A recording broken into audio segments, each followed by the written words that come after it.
કેમ છો? મજામાં? સુવાક્યોની દુનિયામાં, સુવિચારની દુનિયામાં આપનું સ્વાગત છે. મારા મિત્રો, એવું કહેવાય છે કે જે વ્યક્તિ પોતાના પરિવાર સાથે જોડાયેલો હોય છે તે વ્યક્તિ તેના જીવનમાં ક્યારેય પણ દુઃખી નથી થતો. આવી જ કોઈ વાતને સુવિચાર તરીકે ડિઝની પિક્ચર્સનું એક મૂવી છે લીલો એન્ડ સ્ટીચ, તેમાં ખૂબ સરસ રીતે લખાયું છે. આજનો જે સુવિચાર છે તેનો વિષય છે પરિવાર, ફેમિલી. ડિઝની પિક્ચર્સના મૂવી લીલો એન્ડ સ્ટીચ પ્રમાણે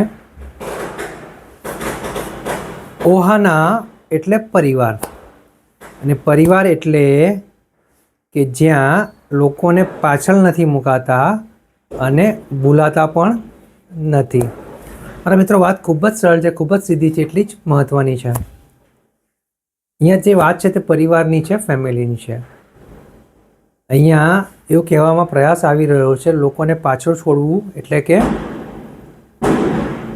વ્યક્તિ ફક્ત પોતાના વિશે વિચારે અને પોતાના વિકાસના રસ્તે જ આગળ વધ્યા કરે તો આવી વ્યક્તિ ક્યારેય પરિવારમાં સામેલ નહીં થઈ શકે. પરંતુ પરિવાર એટલે એક એવો સમૂહ કે જ્યાં બધાને સાથે લઈને ચાલવામાં આવતું હોય છે. એટલે પરિવારમાં કોઈ પણ વ્યક્તિ પાછળ નથી છૂટી જતો, તે હંમેશા સાથે જ રહે છે અને ભૂલવાની તો વાત જ નથી આવતી.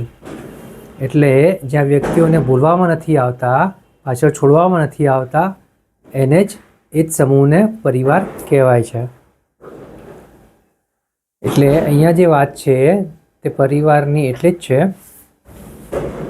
કે આપણે પણ એવા પરિવારનો ભાગ બનીએ, આપણે પણ પરિવારની સાથે રહીએ કે જ્યાં આપણા થકી જો કોઈને આગળ વધવામાં મદદ થતી હોય તો આપણે પણ તેમને મદદ કરવી જોઈએ. ને આવી જ રીતે મદદ કરતાં કરતાં વ્યક્તિઓનો સમૂહ બને છે અને આ સમૂહ પરિવારમાં ફેરવાય છે. અહીંયા પરિવાર, ફેમિલી એટલે ફક્ત લોહીનો સંબંધ નથી, લોહીના સંબંધ કરતાં પણ કંઈક વિશેષ છે. આ સંબંધોમાં પિતરાઈ ભાઈ બહેનો પણ આવી શકે છે, મિત્રો પણ આવી શકે છે, પાડોશીઓ પણ આવી શકે છે, કોઈ પણ વ્યક્તિ આવી શકે છે. એને આવા જ્યારે વ્યક્તિઓ ભેગા થઈને એકબીજા પ્રત્યે વિચારે છે, એકબીજાને સાથે લઈને ચાલે છે, ત્યારે આ વ્યક્તિઓનો સમૂહ પરિવારમાં પરિવર્તિત થાય છે અને આ પરિવાર હંમેશા આગળ વધતું રહે છે. અને જે વ્યક્તિ આ પરિવારનો હિસ્સો બને છે તે ક્યારેય તેના જીવનમાં દુઃખી નથી થતો.